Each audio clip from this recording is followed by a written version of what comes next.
Differentiating log functions. These examples are for Leaving Cert higher level students. We're asked to find the derivative of these two log functions.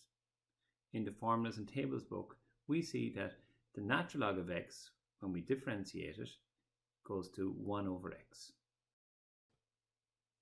Each of these examples are a bit more complex. X has been replaced by some function of x, so therefore we're going to use the chain rule. So in the first example, the derivative of the natural log of 4x squared plus 1 would be 1 over 4x squared plus 1. That's the derivative of the outside function, the natural log, multiplied by the derivative of the inside function. Derivative of 4x squared plus 1 is 8x. This is our solution. We just might write it in a neater form here.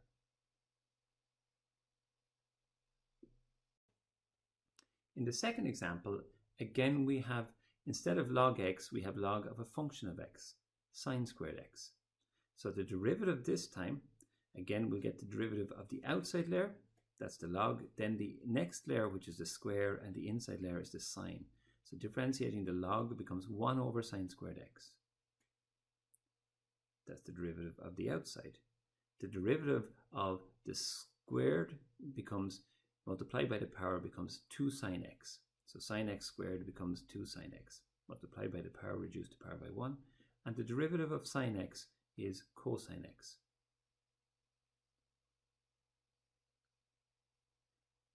Now this is our solution. We're just neatening it up a little bit.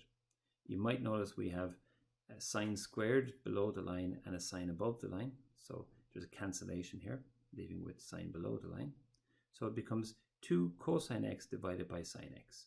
And this is a fine solution.